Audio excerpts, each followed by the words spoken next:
जिससे मनुष्य कर्मों में फंस जाता है, उस कर्म और कर्म फल की आसक्ति से छूटने के लिए क्या करना चाहिए, इसको भगवान आगे के श्लोक में कहते हैं। तू विवेकवती बुद्धि के द्वारा संपूर्ण कर्तव्य कर्मों को मेरे अर्पण करके कामना रहित, ममता रहित और संताप रहित होकर युद्ध रूप कर्तव्य कर्म को कर। प्रायः साधक का ये विचार रहता है कि कर्मों से बंधन होता है और कर्म किए बिना कोई रह नहीं सकता,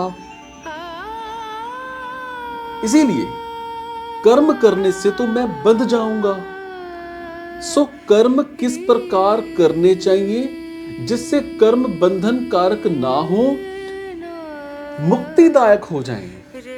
और इसके लिए भगवान अर्जुन से कहते हैं कि तू अध्यात्म चित्त मतलब विवेक विचार युक्त अंतःकरण से संपूर्ण कर्तव्य कर्म को मेरे अर्पण कर दे, अर्थात इनसे अपना कोई संबंध मत मान।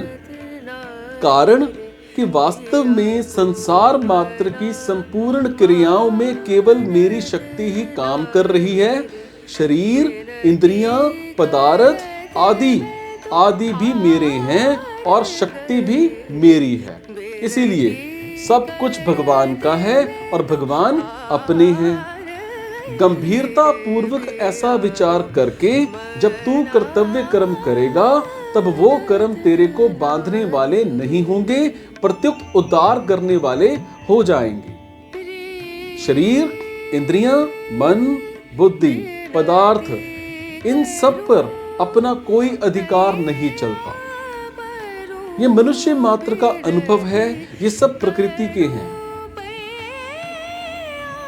सब प्रकृति के हैं। सो शरीर आदि पदार्थों में भूल से माने हुए अपने पन को हटाकर इनको भगवान का ही मानना, जो कि वास्तव में है, अर्पण कहलाता है। सो अपने विवेक को महत्व देकर पदार्थों और कर्मों से मूर्खतावश माने हुए संबंध का त्याग करना ही अर्पण करने का तात्पर्य है। किसी भी मार्ग का साधक हो, उसका उद्देश्य आध्यात्मिक होना चाहिए, लौकिक नहीं। और वास्तव में उद्देश्य या आवश्यकता सदैव नित्य तत्व की मतलब आध्यात्मिक होती है और कामना सदैव अनित्य तत्व मतलब उत्पत्ति विनाशशील वस्तु की होती है। साधक में उद्देश्य होना चाहिए, कामना नहीं। और उद्देश्य वाला अंतःकरण जो होता है वो विवेक विचार युक्त ही रहता है। दार्शनिक अथवा वैज्ञानिक किसी भी दृष्टि से यह सिद्ध नहीं हो सकता कि शरीर आदि भौतिक पदार्थ अपने हैं और वास्तव में ये पदार्थ अपने और अपने लिए हैं ही नहीं, सिर्फ सदुपयोग करने के लिए मिले हुए हैं और अपने ना होने के कारण ही इन पर किसी का आधिपत्य नहीं चलता। संसार मात्र परमात्मा का है, परंतु जीव भूल से परमात्मा की वस्तु को अपनी मान लेता है और इसीलिए बंधन में पड़ जाता है। सो विवेक विचार के द्वारा इस भूल को मिटाकर संपूर्ण पदार्थों और सारे कर्मों को अध्यात्म तत्व मतलब परमात्मा का स्वीकार कर लेना ही अध्यात्म चित्त के द्वारा उनका अर्पण करना है। अविवेक से ही उत्पत्ति विनाशशील शरीर जो है संसार अपना दिखता है। अगर विवेक विचार पूर्वक देखा जाए तो शरीर या संसार अपना नहीं दिखेगा, सिर्फ एक अविनाशी परमात्म तत्व ही अपना दिखेगा। संसार को अपना देखना ही पतन है और अपना ना देखना ही उत्थान है।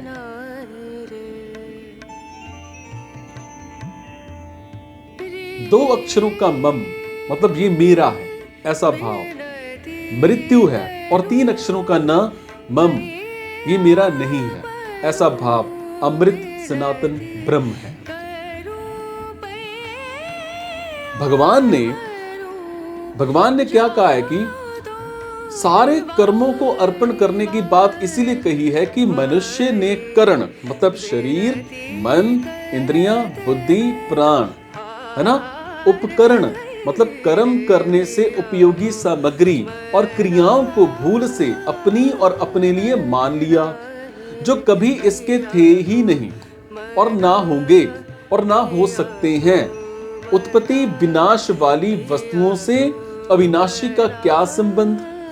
सो कर्मों को चाहे संसार के अर्पण कर दें, चाहे प्रकृति के अर्पण कर दें और चाहे भगवान के अर्पण कर दें, तीनों का एक ही नतीजा होगा, क्योंकि संसार प्रकृति का कार्य है और भगवान प्रकृति के स्वामी है।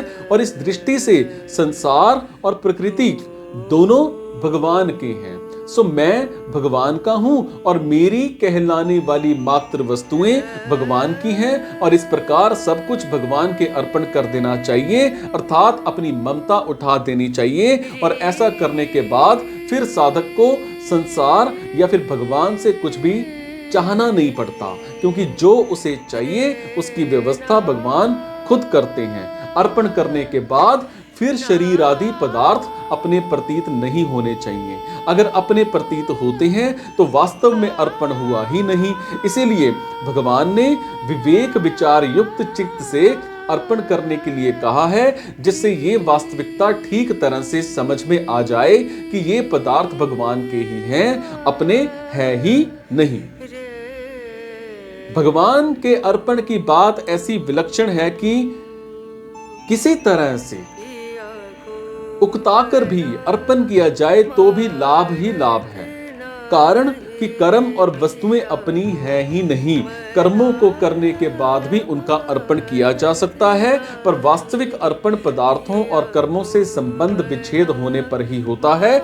पदार्थों और कर्मों से संबंध विच्छेद होने पर मतलब तभी होता है जब ये बात ठीक ठीक अनुभव में आ जाए कि कारण मतलब शरीर आदि, उपकरण मतलब संसारिक पदार्थ, कर्म और स्वे ये सब भगवान के ही हैं। और साधक से प्रायः ये भूल होती है कि वो उपकरणों को तो भगवान का मानने की चेष्टा करता है, पर करण और स्मे भी भगवान के हैं, इस पर ध्यान नहीं देता। इसीलिए उसका अर्पण अधूरा रह जाता है। और साधक को करण, उपकरण, क्रिया और स्मे सभी को एकमात्र भगवान का ही मान लेना चाहिए, जो वास्तव में उन्हीं के हैं।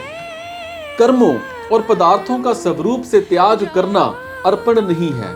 भगवान की वस्तु को भगवान की ही मानना वास्तविक अर्पण है। जो मनुष्य वस्तुओं को अपनी मानते हुए भगवान के अर्पण करता है, उसके बदले में भगवान बहुत वस्तुएं देते हैं। जैसे पृथ्वी में जितने बीज बोए जाएं, उससे कई गुना अधिक अन्न पृथ्वी देती है, पर कई गुना मिलने पर भी वो सीमित ही मिलता है। परंतु जो वस्तु को अपनी ना मानकर भगवान की ही मानते हुए भगवान के अर्पण करता है, भगवान उसे अपने आप को देते हैं और ऋणी भी हो जाते हैं।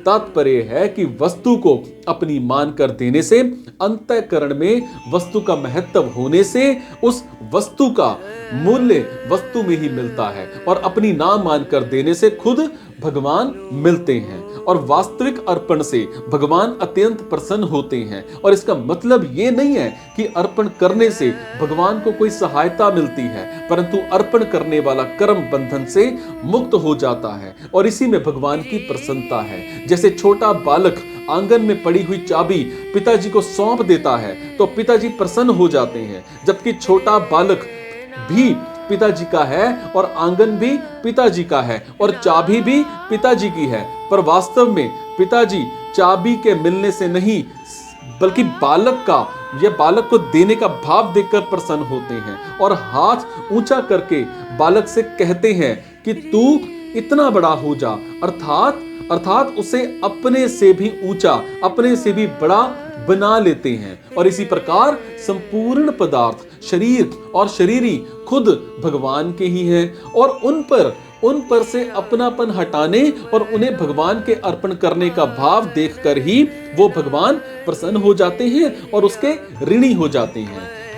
परमात्मा ने मनुष्य शरीर की रचना बड़े विचित्र ढंग से की है। मनुष्य के जीवन निर्वाह और साधन के लिए जो जो आवश्यक सामग्री है वो उसे प्रचुर मात्रा में पर्याप्त है और उसमें भगवत प्रदत्त विवेक भी विद्यमान है। उस विवेक को महत्व ना देकर जब मनुष्य प्राप्त वस्तुओं का ठीक ठीक सदुपयोग नहीं करता, सिर्फ उन्हें अपना मानकर अपने लिए उनका उपयोग करता है और प्राप्त वस्तुओं में ममता और अप्राप्त वस्तुओं की कामना करने लगता है, तब वो जन्म मरण के बंधन में बंध जाता है और वर्तमान में जो वस्तु, व्यक्ति, परिस्थिति, घटना, योग्यता, शक्ति, शरीर, इंद्रियां, मन, प्राण, बुद्धि आदि मिले हुए दिखते हैं, वो पहले भी हमारे पास नहीं थे और बाद में भी सदा हमारे पास नहीं रहेंगे, क्योंकि वो कभी एक रूप नहीं रहते, प्रतिक्षण बदलते रहते हैं। और इस वास्तविकता को मनुष्य जानता है। अगर मनुष्य जैसा जानता है वैसा ही मान ले और वैसा ही आचरण में ले आए तो उसका उद्धार होने में किंचन मात्र भी संदेह नहीं है। जैसा जानता है वैसा मान लेने का मतलब यह है कि शरीर आदि पदार्थों को अपना और अपने लिए ना माने, उनके आश्रित ना रहे और उन्हें महत्व देकर उनकी पराधीनता स्वीकार ना करे। पदार्थों को महत्व देना महान भूल है। उनकी प्राप्ति से अपने को कृतार्थ मानना महान बंधन है। नाशवान पदार्थों को महत्व देने से ही उनकी नई नई कामनाएं पैदा होती हैं। कामना संपूर्ण पापों, तापों, दुखों, अनर्थों, नरकों आदि की जड़ है और कामना से पदार्थ मिलते नहीं और प्रारब्ध शात मिल भी जाए तो टिकते नहीं, कारण कि पदार्थ आने जाने वाले हैं और खुद सदा रहने वाला है। अतः कामना का त्याग करके मनुष्य को कर्तव्य कर्म का पालन करना चाहिए। और यहाँ शंका हो सकती है कि कामना के बिना कर्मों में प्रवृत्ति कैसे होगी। इसका समाधान ये है कि कामना की पूर्ति और निवृत्ति दोनों के लिए कर्मों में प्रवृत्ति होती है और साधारण मनुष्य कामना की पूर्ति के लिए कर्मों में प्रवृत्त होते हैं और साधक आत्म शुद्धि हेतु कामना की निवृत्ति के लिए वास्तव में कर्मों में प्रवृत्ति कामना की निवृत्ति के लिए ही है और कामना की पूर्ति के लिए नहीं। मनुष्य शरीर उद्देश्य की पूर्ति के लिए ही मिला है। उद्देश्य की पूर्ति होने पर कुछ भी करना शेष नहीं रहता। कामना पूर्ति के लिए कर्मों में प्रवृत्ति उन्हीं मनुष्य की होती है जो अपने वास्तविक उद्देश्य को भूले हुए हैं और ऐसे मनुष्यों को भगवान ने कृपण कहा है। कृपण मतलब दीन या दया का पात्र कहा है। और इसके विपरीत जो मनुष्य उद्देश्य को सामने रखकर कामना की निवृत्ति के लिए कर्मों में प्रवृत्त होते हैं, उन्हें भगवान ने मनीषी मतलब बुद्धिमान या ज्ञानी कहा है। सेवा स्वरूप बोध और भगवत प्राप्ति का भाव उद्देश्य है, कामना नहीं। नाशवान पदार्थों की प्राप्ति का भाव ही कामना है। सो कामना के बिना कर्मों में निवृत्ति नहीं होती और ऐसा मानना भूल है। और उद्देश्य की पूर्ति के लिए भी कर्म सुचारू रूप से होते हैं और अपने अंशी परमात्मा से विमुख होकर संसार जड़ता से अपना संबंध मान लेने से ही जरूरत मतलब आवश्यकता और कामना दोनों की उत्पत्ति होती है। और संसार से माने हुए संबंध का सर्वथा त्याग होने पर आवश्यकता की पूर्ति और कामना की निवृत्ति हो जाती है। संपूर्ण कर्मों और पदार्थों मतलब कर्म सामग्री को भगवत दर्पण करने के बाद कामना, ममता और संताप का कुछ अंश शेष रह सकता है। फॉर एग्जाम्पल, उदाहरण से हमने किसी को पुस्तक दी, उसे वो पुस्तक पढ़ते हुए देखकर हमारे मन में ऐसा भाव आ जाता है कि वो मेरी पुस्तक पढ़ रहा है। यही अंशिक ममता है जो पुस्तक अर्पण करने के बाद भी शेष है। और इस अंश का त्याग करने के लिए भगवान अर्जुन से कहते हैं कि तू नई वस्तु की कामना मत कर, प्राप्त वस्तु में ममता मत कर और नष्ट वस्तु का संताप मत कर। सब कुछ मेरे अर्पण करने की कसौटी यह है कि कामना, ममता और संताप का अंश भी ना रहे। जिन साधकों को सब कुछ भगवत दर्पण करने के बाद भी पूर्व संस्कार वश शरीर आदि पदार्थों की कामना, ममता और संताप दिखते हैं, उन्हें कभी निराश नहीं होना चाहिए। कारण कि जिसमें कामना दिखती है वही कामना रहित होता है, जिसमें ममता दिखती है वही ममता रहित होता है, और जिसमें संताप दिखता है वही संताप रहित होता है। इसी प्रकार जो देह को मतलब मैं मानता है वही विदेह मतलब अहंता रहित होता है। सो मनुष्य मात्र कामना, ममता और संताप रहित होने का पूरा अधिकारी है। गीता में जबर शब्द केवल नहीं आया है, यही आया है। युद्ध में कौटुंबिक स्नेह आदि से संताप होने की संभावना रहती है। सो युद्ध रूप कर्तव्य कर्म करते समय विशेष सावधान रहने के लिए भगवान अर्जुन से कहते हैं कि तू संताप रहित होकर युद्ध रूप कर्तव्य कर्म को कर। अर्जुन के सामने युद्ध के रूप में कर्तव्य कर्म था, इसीलिए भगवान युद्ध यस्व पद से उन्हें युद्ध करने की आज्ञा देते हैं। और इसमें भगवान का तात्पर्य युद्ध करने से नहीं बल्कि कर्तव्य कर्म करने से है। और इसीलिए समय समय पर जो कर्तव्य कर्म सामने आ जाए उसे साधक को निष्काम, निर्मम और निसंताप होकर भगवत अर्पण बुद्धि से करना चाहिए, और उसके परिणाम मतलब सिद्धि या फिर असिद्धि की तरफ नहीं दिखाना चाहिए। सिद्धि असिद्धि, अनुकूलता प्रतिकूलता आदि में सम रहना विगत जबर होता है, क्योंकि अनुकूलता से होने वाली प्रसन्नता और प्रतिकूलता से होने वाली उद्विग्नता दोनों ही जबर मतलब संताप हैं। राग, द्वेष, हर्ष, शोक, काम, क्रोध आदि विकार भी जबर हैं। और संक्षेप में राग, द्वेष, चिंता, उद्वेग, हलचल आदि जितनी भी मानसिक विकृतियां मतलब विकार हैं वो सब जबर हैं, और उनसे रहित होना ही क्या है, इस पे डिपेंड करता है। और जब साधक का एकमात्र उद्देश्य परमात्म प्राप्ति का हो जाता है तब उसके पास जो भी सामग्री, जो भी वस्तु, जो भी परिस्थिति होती है वो सब साधन रूप मतलब साधन सामग्री हो जाती है। फिर उस सामग्री में बढ़िया और घटिया ये दो विभाग नहीं होते। इसीलिए सामग्री जो है और जैसी है वो वैसी ही भगवान के अर्पण करनी है, और भगवान ने जैसा दिया है वैसा ही उन्हें वापस करना है। और संपूर्ण कर्मों को भगवान के अर्पण करने के बाद भी अपने में जो कामना, ममता और संताप प्रतीत होते हैं उन्हें भी भगवान के अर्पण कर देना है, और भगवान के अर्पण करने से वो भगवनिष्ठ हो जाता है। योगारूढ़ होने में कर्म करना ही हेतु कहा जाता है। कारण कि कर्तव्य कर्म करने से ही साधक को पता लगता है कि मुझ में क्या और कहां पे कमी है, कामना या फिर ममता, है ना। इसीलिए 12वें अध्याय के 12वें श्लोक में ध्यान की अपेक्षा कर्म फल त्याग कर्म योग को श्रेष्ठ कहा गया है, क्योंकि ध्यान में साधक की दृष्टि विशेष रूप से मन की चंचलता पर ही रहती है, और वो ध्येय में मन लगने मात्र से ध्यान की सफलता मान लेता है। परंतु मन की चंचलता के अतिरिक्त दूसरी कमियों मतलब कामना, ममता, है ना, इनकी ओर कभी उसकी दृष्टि तभी जाती है जब वो कर्म करता है। और इसीलिए भगवान प्रस्तुत श्लोकों में युद्धस्व पद से कर्तव्य कर्म करने की आज्ञा देते हैं। जैसे दूसरे अध्याय के 48वें श्लोक में भगवान ने सिद्धि असिद्धि में सम होकर कर्तव्य कर्म करने की आज्ञा दी थी, ऐसे ही यहाँ 30वें श्लोक में निष्काम, निर्मम और निसंताप होकर युद्ध अर्थात कर्तव्य कर्म करने की आज्ञा देते हैं। जब युद्ध जैसा घोर क्रूर कर्म भी संभाव से किया जा सकता है, तब ऐसा कौन सा दूसरा कर्म है जो संभाव से ना किया जा सकता हो। संभाव तभी होता है जब शरीर मैं नहीं, मेरा नहीं और मेरे लिए नहीं ऐसा भाव हो जाए जो कि वास्तव में है। और कर्तव्य कर्म का पालन तभी संभव है जब साधक का उद्देश्य संसार का ना होकर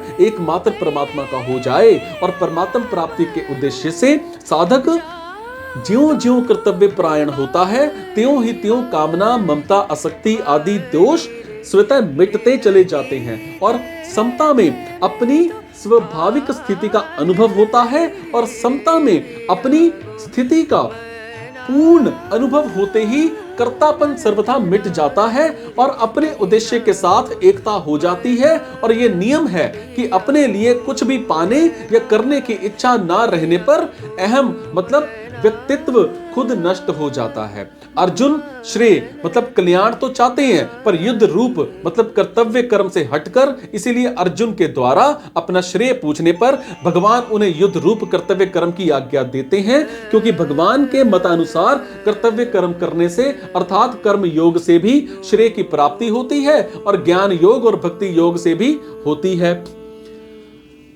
अब तक तो भगवान ने अर्जुन के प्रश्न मुझे घोर कर्म में क्यों लगाते हो इसका ही कई तरह से उत्तर दिया। अब इस श्लोक में भगवनिष्ठा के अनुसार कर्म करने की विधि बताते हैं। संपूर्ण कर्मों को मेरे अर्पण कर, ऐसा कहने का मतलब है कि क्रिया और पदार्थ को अपने और अपने लिए ना मानकर मेरे और मेरे लिए ही मान, कारण कि भगवान समग्र हैं और संपूर्ण कर्म और पदार्थ अधिभूत समग्र भगवान के ही अंतर्गत हैं। उस समग्र भगवान के लिए ही यहाँ मय पद आया है। और इस श्लोक में इनमें कर्म योग की बात कही गई है। एक व्यक्ति किसी सेवा समिति में मन लगाकर सेवा कार्य करता है, पर जब उसको कोई आदर करता है या उसे पुरस्कार देता है तो उसे उसमें रस आ सकता है, ये उसमें कमी हुई। और ऐसी कमियों का पता कर्म योग या कर्म करने पर ही लगता है।